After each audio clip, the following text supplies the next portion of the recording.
സ്വാമി സൂര്യ YouTube ചാനലിൻ്റെ എല്ലാ പ്രേക്ഷകർക്കും സബ്സ്ക്രൈബേഴ്സിനും വിനീതമായ നമസ്കാരം. ഇന്ന് ലളിതാ സഹസ്രനാമം ലേണിംഗ് എന്ന പ്രോഗ്രാമിൻ്റെ 4ാമത്തെ വീഡിയോ ആണ്. 5 നാമങ്ങൾ ഈ ലളിതാ സഹസ്രനാമത്തിൽ പറഞ്ഞു കഴിഞ്ഞു. അതായത് ശ്രീമാത, ശ്രീ മഹാരാജ്ഞി, ശ്രീമത് സിംഹാസനേശ്വരി, ചിദഗ്നികുണ്ഡ സംഭൂത, ദേവകാര്യ സമുദ്യത. 5 നാമങ്ങൾ കഴിഞ്ഞു. ഇന്ന് 6 നാമങ്ങൾ പറയാം.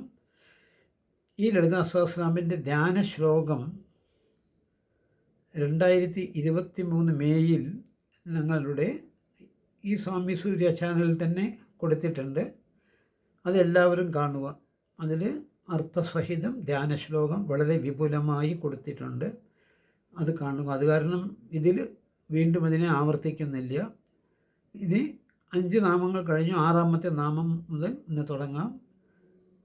ഇപ്പോൾ പറയാം ഞാൻ. ഉദ്യദ്ഭാനു സഹസ്രാഭാം ചതുർബാഹു സമന്വിതാം രാഗസ്വരൂപപാഷാഢ്യാം ക്രോധാകാരാങ്കുശോജ്വലാം മനോരൂപേക്ഷുകോദണ്ഡാം പഞ്ചതന്മാത്രസായക. ഇതാണ് 6 നാമങ്ങൾ. ആദ്യത്തെ നാമം ഉദ്യദ്ഭാനു സഹസ്രാഭ, 1000 ഉദിച്ചുയരുന്ന സൂര്യൻ്റെ കാന്തിയുള്ള ദേഹത്തോടു കൂടിയവൾ. ചതുർബാഹു സമന്വിത, 4 തൃക്കൈകളോട് കൂടിയ ദേവി. രാഗസ്വരൂപ പാഷാഢ്യ, ഒരു കയ്യിൽ പാശം, രാഗത്തിൻ്റെ അനുരാഗത്തിൻ്റെ പാശമാണ് ദേവി വെച്ചിരിക്കുന്നത്. പാശമെന്ന് പറഞ്ഞാൽ കയറ്. ക്രോധാകാരാങ്കുശോജ്വല, വേറൊരു കയ്യിൽ അങ്കുശം എന്ന ആയുധം. ആ അങ്കുശ കയ്യിൽ വെച്ചുകൊണ്ട് ജ്വലിക്കുന്ന ദേവി. ക്രോധാങ്കാരാങ്കുശോജ്വല. മനോരൂപേ ഇക്ഷുകോദണ്ഡ, വേറൊരു കയ്യിൽ കോദണ്ഡം, വില്ല്. ഇക്ഷു എന്ന് പറഞ്ഞാൽ കരിമ്പ്, കരിമ്പ് കൊണ്ടുണ്ടാക്കിയ ഒരു വില്ല് 3ാമത്തെ കയ്യിൽ വെച്ചിരിക്കുന്നു. പഞ്ചതന്മാത്ര സായക, സായകം എന്ന് പറഞ്ഞാൽ അമ്പ്. തന്മാത്രകളാൽ രചിക്കപ്പെട്ട അമ്പുകൾ വേറൊരു കയ്യിൽ വെച്ചിട്ടുണ്ട്. പഞ്ചതന്മാത്ര എന്ന് പറഞ്ഞാൽ നമ്മുടെ പഞ്ചേന്ദ്രിയങ്ങളുടെ കാര്യമാണ് ഇവിടെ പറയുന്നത്. അതായത് ശബ്ദ, രൂപ, ഗന്ധ, രസ, സ്പർശം, അതാണ് പഞ്ചതന്മാത്രകൾ.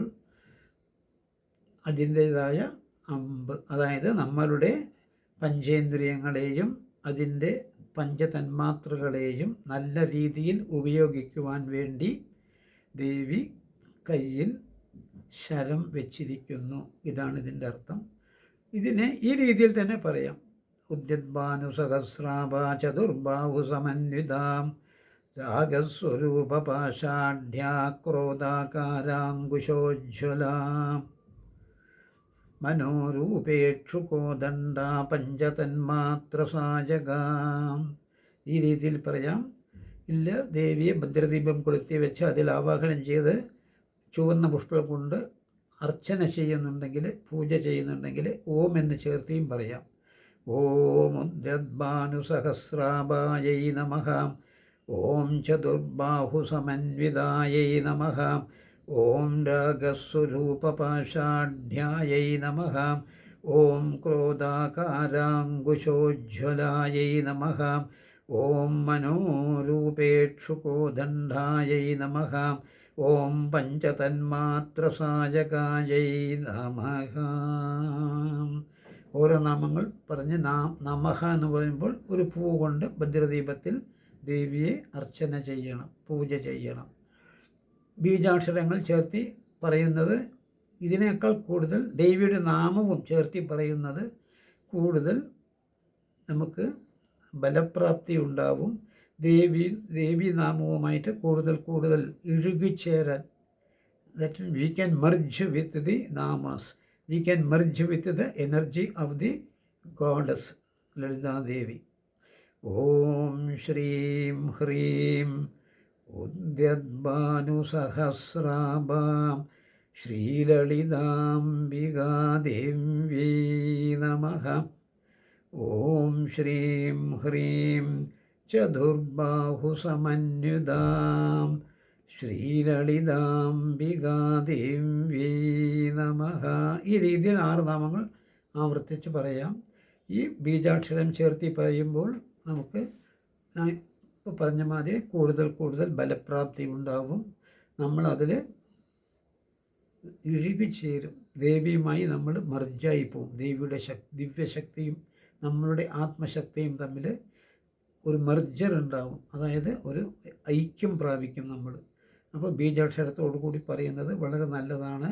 അതുകൊണ്ട് ലളിതാ സഹസ്രനാമം തീർച്ചയായിട്ടും കാണാപ്പാഠം പഠിക്കണം, ബൈഹാർട്ട് ചെയ്യണം. അപ്പോഴേ അതിൽ കൂടുതൽ നമുക്ക് ലയിക്കാൻ സാധിക്കുള്ളൂ. പുസ്തകം നോക്കി വായിക്കുമ്പോൾ നമ്മുടെ ശ്രദ്ധ ആ പുസ്തകത്തിൽ പോകും, മന്ത്രത്തിൽ വരികയില്ല. ദേവിയുടെ ചൈതന്യത്തിലും നമുക്ക് ശ്രദ്ധിക്കാൻ സാധിക്കുകയില്ല. ലളിതാ സഹസ്രനാമത്തിൻ്റെ ഉദ്ദേശം നമ്മളുടെ മനസ്സിനെ നറിഷ് ചെയ്യുക, ജീവാത്മാവിനെ അതായത് സോൾ എനർജിയെ ഉയർത്തിക്കൊണ്ടുവരിക, ബുദ്ധിക്ക് വികാസം സംഭവിക്കുക, പൂർണ്ണ ആരോഗ്യം ലഭിക്കുക, പൂർണ്ണ ആയുസ്സും. ഇതാണ് ലളിതാ സഹസ്രനാമത്തിൻ്റെ ഉദ്ദേശം. അല്ലാതെ വെറുതെ 20 മിനിറ്റ് കൊണ്ട് പറഞ്ഞു തീർക്കാനല്ല വേണ്ടത്. ഇങ്ങനെയാണ് പറയേണ്ടത്. ഇങ്ങനെയാണ് ലളിതാ സഹസ്രനാമത്തിനും നമുക്ക് ഡയറക്ഷൻ കൊടുത്തിരിക്കുന്നത്. ഈ രീതിയിൽ ജപിക്കുക. ഈ രീതിയിൽ വീഡിയോ എനിക്ക് തോന്നുന്നു എവിടെയും കിട്ടില്ല. ഇതായിരിക്കും ഈ സ്വാമി സൂര്യയിലായിരിക്കും ആദ്യമായി ഈ രീതിയിൽ ഒരു വീഡിയോ കൊണ്ടുവരുന്നത്. അപ്പോൾ എല്ലാവരും ഇതിൽ സപ്പോർട്ട് ചെയ്യണം. എല്ലാവർക്കും ഈ മന്ത്രത്തിൻ്റെ ലേണിംഗ് അയച്ചു കൊടുക്കണം. എത്രത്തോളം ആളുകൾക്ക് ഇതുകൊണ്ട് പ്രയോജനപ്പെടുമോ അത്രത്തോളം ആളുകൾക്ക് പ്രയോജനമുണ്ടാകും. മനസ്സിൽ സങ്കല്പം വെക്കണം ആദ്യം.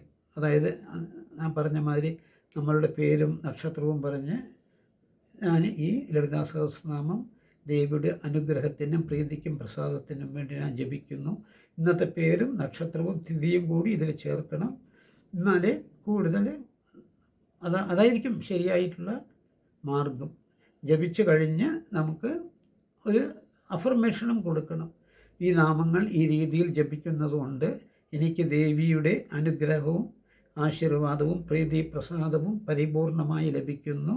ഞാൻ ജീവിതത്തിൽ ഉന്നത നിലയിലേക്ക് പോയിക്കൊണ്ടിരിക്കുന്നു. എൻ്റെ എല്ലാ കർമ്മങ്ങളിലും എനിക്ക് ബലസിദ്ധി ഉണ്ടാവുന്നു. ഞാൻ ആത്മീയ ജീവിതത്തിലും ഭൗതിക ജീവിതത്തിലും ഉയർന്ന നിലവാരം പുലർത്തിക്കൊണ്ടുവരുന്നു. ഇതാണ് പറയേണ്ടുന്ന സങ്കല്പം. ഇത് ജപം കഴിഞ്ഞ ശേഷം പറഞ്ഞ് ദേവിയെ സാഷ്ടാംഗം നമസ്കരിക്കണം. അതായത് ഭദ്രദീപം കത്തിച്ച് വെച്ചിട്ടുണ്ടെങ്കിൽ സാഷ്ടാംഗം നമസ്കരിക്കണം. ഇല്ലെങ്കിൽ പൂജാ റൂമിൽ ഒരു വിളക്ക് കത്തിച്ച് വെച്ചിട്ട് അവിടെയും നമുക്ക് അർച്ചനയില്ലാതെ പൂജ ചെയ്ത് ജപം മാത്രം കൊണ്ട് നമുക്ക് തൃപ്തിപ്പെടാം. അപ്പോഴും ഒരു സാഷ്ടാംഗ നമസ്കാരം നിർബന്ധമായും ചെയ്യണം. ചെയ്ത് കഴിഞ്ഞ ശേഷം നമുക്ക് ഇതിനെ നിർത്താം. 6 നാമങ്ങൾ മതി ഒരു ദിവസം, അല്ലെങ്കിൽ 10 നാമങ്ങൾ ജപിച്ചാൽ മതി. ലളിതാ സഹസ്രനാമം മുഴുവനും ജപിക്കേണ്ടതില്ല.